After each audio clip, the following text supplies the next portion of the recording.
Hey everyone, I hope you're all well. I thought I would record a quick introduction to the unit for you so you can learn a little bit more about what we're doing and why.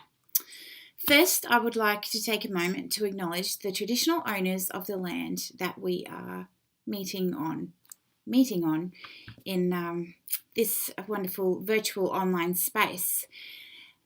This is really important to me because there are a lot of Aboriginal and Torres Strait Islander people who are overrepresented in the criminal justice system and in policing arrest statistics and so forth, and it always impacts their lives for the worst oftentimes.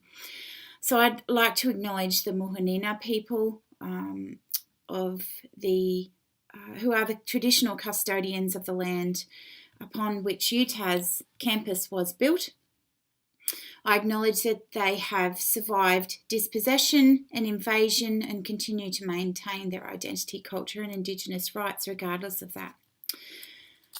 I would like to acknowledge very much the role that Aboriginal people play in criminal justice processes and the fact that they have been and continue to be over-policed and over-incarcerated in their communities to the present day, and particularly Aboriginal young people. Okay, we are going to chat now about the unit just a little bit. I've got a few different pictures of what policing is about.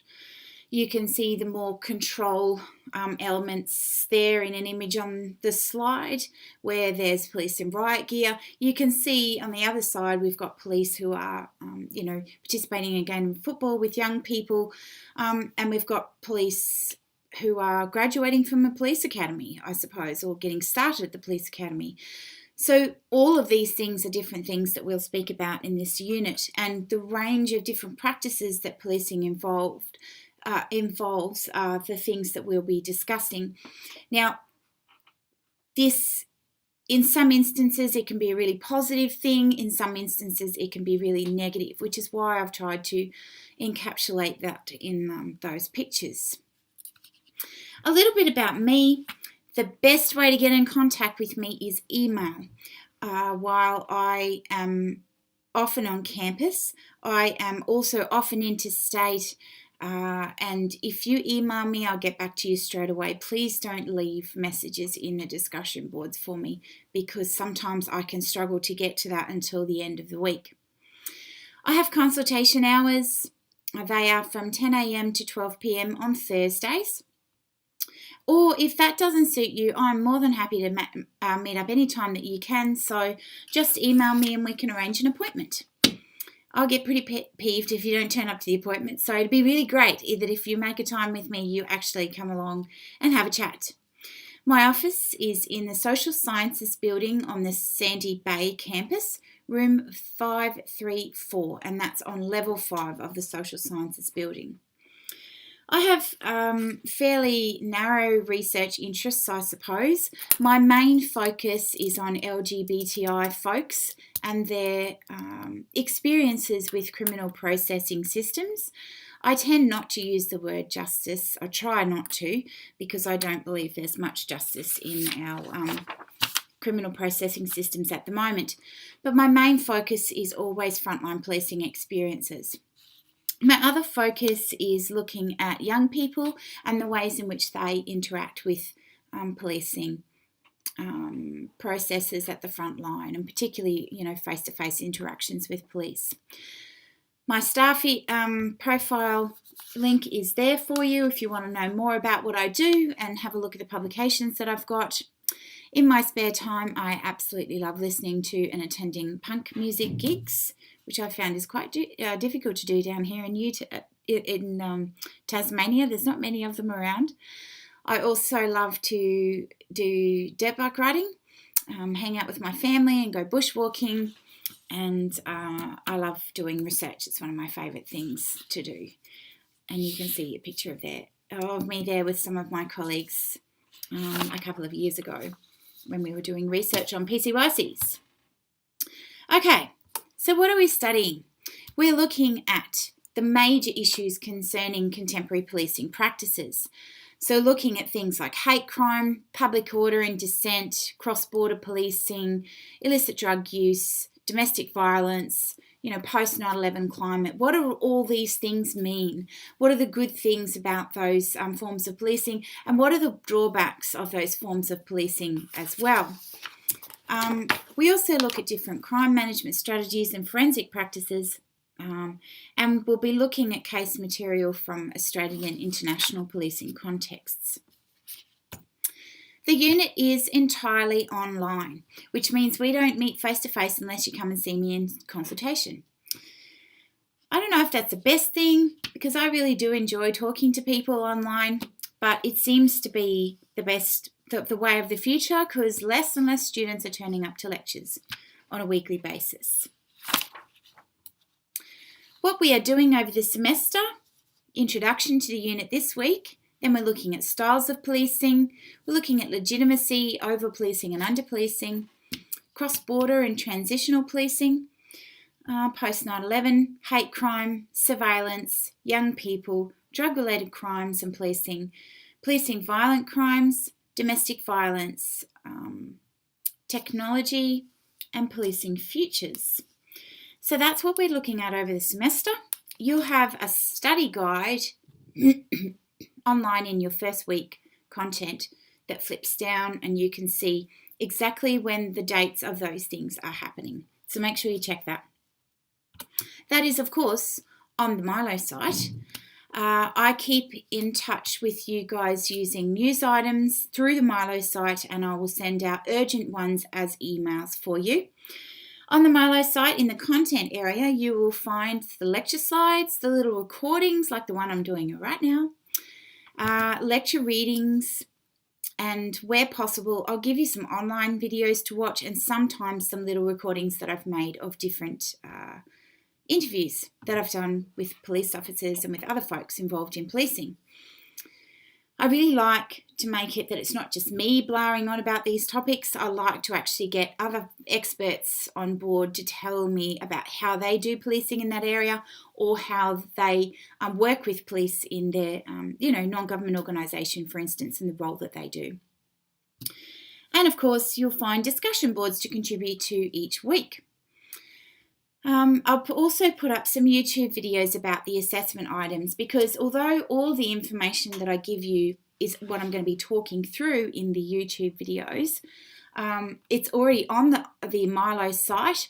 I like to give people different formats for that information about the assessment. I'll also be doing little workshops on each of the 3 assessment items. And these workshops I will do through using Collaborate sessions. And you can find this, it's called web conferencing. So you click on a section of the Milo site. I can't remember what it's called. It might be assessment. Click the down arrow and it comes up with web conferencing, something like that. I'll give you the instructions when we do it so that you know for sure. And then you go into the web conferencing thing, and you click on the session. The dates and times and stuff of those sessions are in the study schedule for you. All right, speaking of assessment, what is it? As I said, there are 3 items in total. The first of these is the alternative policing response. This is where you get to search the internet to find an example of policing where the police response aligned with over-policing, or it wasn't particularly great. Or under-policing. And in a lot of senses, sometimes a hands-off approach can be great. Other times it can be construed as not caring about a particular community, for instance. So you need to find an example of this, and you need to critically discuss this policing response and make a case for a different policing response or style to be used. So a good way of doing this could be to find a really crap example of over-policing and say this is really not very good. It breaches people's human rights in these ways. This might have been a better approach, using community policing or trying to build relationships with that community instead. You need to draw on readings from the units and other wider reading and literature that you've found. through the library databases, through Google Scholar, etc. And you need to reference your response. It's due at the end of week 5, and you'll find the exact dates of these assessment items when they are due on the Milo site, and it needs to be uploaded to Milo by midnight. It is 1,500 words, excluding your reference list, and it's weighted at 30%. I've got a basic structure that you need for this, and I will work through this in more detail in the assessment videos for you. But it's where you have an introduction, you outline your example that you've found online, you write about what type of policing it aligns with. Is it over-policing or under-policing? Then you describe the alternative policing style you've chosen and discuss how this would be more socially just.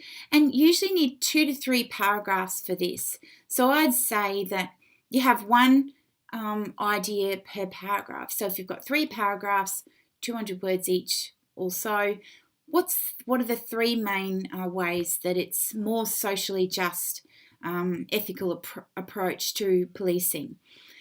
And there are specific things. Well, it might be that this form of policing is more socially just because it doesn't use violence.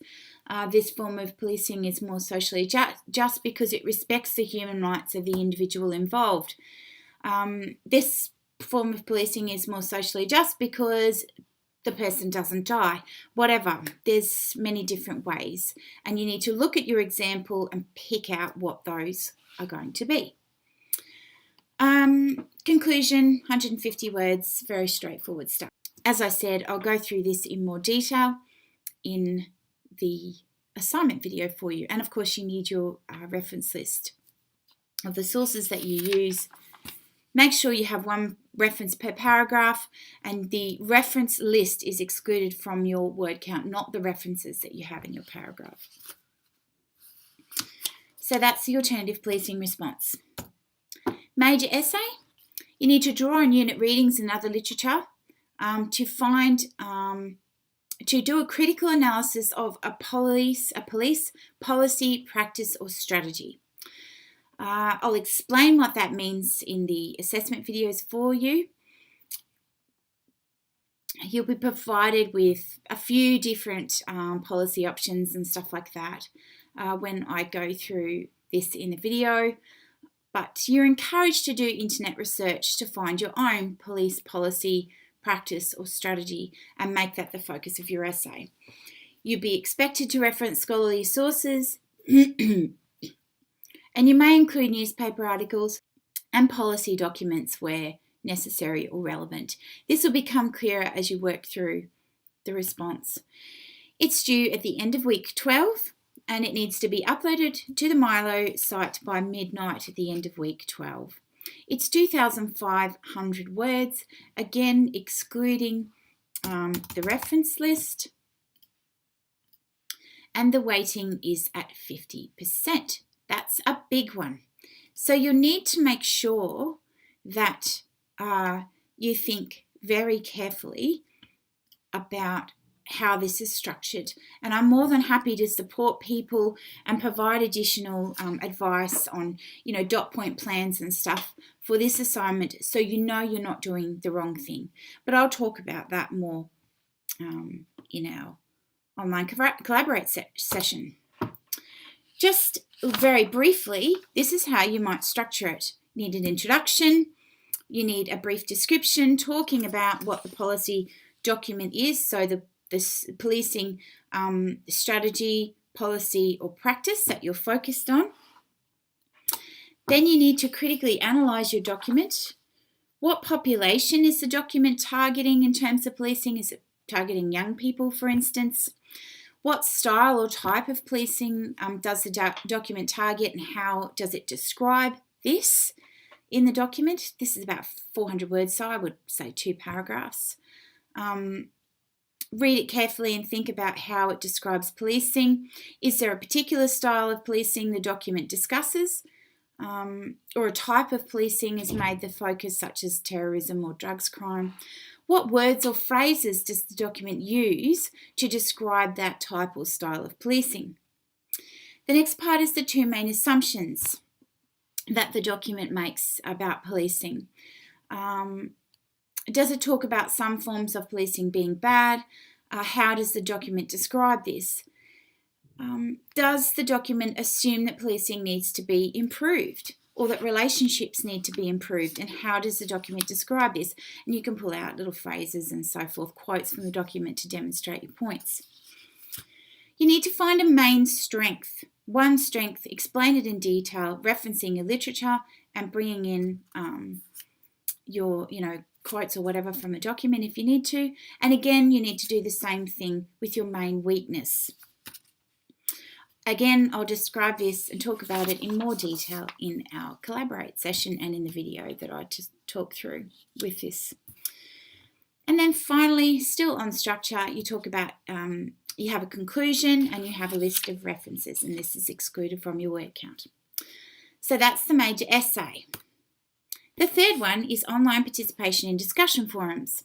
I will have links to these every week in your unit content that you need to work through. You work through this from week 2 onwards. Week 1 and week 13 are not assessed because you introduce yourself in week 1, and in week 13 I ask for feedback on the unit, so they're not formally assessed. The other ones are. There's 200 words maximum per week. The discussion forum is not about content. It's providing you with feedback on your writing before you do assignments to help your writing improve. So make sure you get online and read the feedback that we give you. You will get marks if you contribute every week that this is being assessed. And if you don't talk about your weekend, you need to actually talk about or respond to the set tasks that we've provided for you. The due date is actually end of week 14, so Friday, end of week 14. And this is to give you a little bit of time to catch up if there's a couple that you've missed out on. That is it. This is weighted at 20%, so quite easy to get that 20% of marks if you put in the effort. Questions? If you have any questions about any of this, don't hesitate to get in contact with me and email me at any time. As I said, I'll be doing videos for the assessment, and I'll be doing online Collaborate sessions for you as well about each assignment so that I can address each of the questions more directly. That's it. I hope you have a wonderful week and you enjoy the content. I will speak to you really soon. See you later.